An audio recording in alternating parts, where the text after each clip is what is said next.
Gece düşür şəhərə,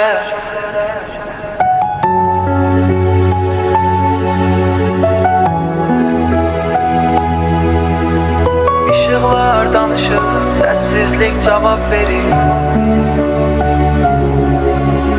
Şəhər gecə qarşanda dəyişir hər şey yavaş. Küçələr uzanır, işıqlar çəkir yeni bir naxış. Asfalt üzərində addımlar ritmə çevrilir. Hər səs uzaqlaşır, bu gecə sakinlik gətirir. Pəncərəmdən baxıram, hava yüngül və sakit. Sanki dünya dayanıb bir anlıq dinləyirdim. Uzaq maşın səsləri itir gecənin içində. Şəhər özü danışır mənə sözsüz bir dildə.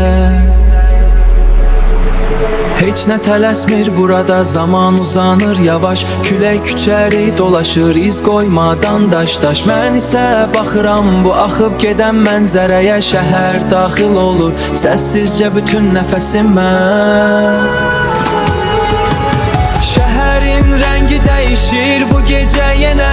İşıqlar axır səmanın dərin kölgəsinə. Hər küçəm rəngi qalır, dəyişir axır yenə.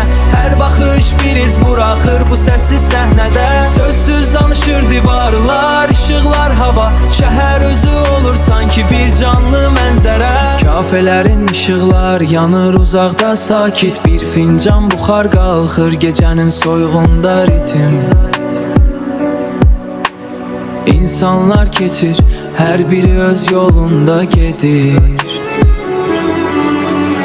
Amma hamısı eyni gecənin içində əriyir. Bir maşın keçir, səsi itir asfalt üzərində. Sonra yenə sükut qalır şəhərin ürəyində. Hər şey sadə görünür, amma dərin hiss olunur. Şəhər hər anı öz içində saxlayır, qoruyur. Bir işıq yanır, biri sönür uzaqlarda yenə. Zaman dəyişir formunu bu gecə səssizcə. Və mən bu ritmin içində etmirəm artıq, sadəcə oluram. Şəhərin bir parça sakit. Gecə yavaş-yavaş sönür, şəhər isə qalır. Səssizlik yenə danışmağa başlayır.